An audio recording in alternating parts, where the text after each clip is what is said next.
খবর, আমার ফাতেমা কেমন আছে? আলহামদুলিল্লাহ ভালো। জবাব দিয়েছে আপনার কলিজার টুকরা ফাতেমা। কি জবাব? ফাতেমা বলেছে, নবী, সারা দুনিয়ার নারীদের জন্য শ্রেষ্ঠ গুণ হলো চেহারাটা অন্যের বেগানার নজর থেকে নিজের চেহারা বাঁচাইয়া রাখা। ফাতেমা ইন্তেকালের আগে কয়, আলী, দুনিয়াতে কোনো বেগানায় আমি ফাতেমার দেহটা পর্যন্ত দেখে নাই, আমার মরণ হয়ে যাবে ভাব, আমারে ঘরের মধ্যে দ্রুত গতিতে জানাজা পড়ায় দাফন করো, বা বাইরে লাশটা নামাবা না। বাইরের লোকগুলো দেখিয়া আমার কাফনের উপর দিয়ে আমার দেহটা দেখা বলবে, নবীর কন্যা এত বড় লম্বা, এত মোটা ছিল, দরকার নাই, আমার জানাজা ঘরের মধ্যে কমপ্লিট করে দাফন করে দিও।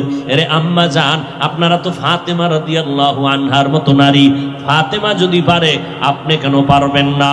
পারার পরেও দেখেন ফাতেমার উপরে কেমন হুঁশিয়ারি সংকেত। আলান নবিয়্যু সাল্লাল্লাহু আলাইহি ওয়াসাল্লাম, ইয়া ফাতেমাতু আনকিজি নাফসাকে মিনান নার। নবীর ইন্তেকালের 6 মাস আগে ফাতেমাকে নবী ডেকে বলেন, ও ফাতেমা, আমি তোমারে কত আদর করি বুঝানো যায় না রে ফাতেমা। আমি যদি কোথাও যাই তোমার থেকে শেষে বিদায় নেই, কোথাও থেকে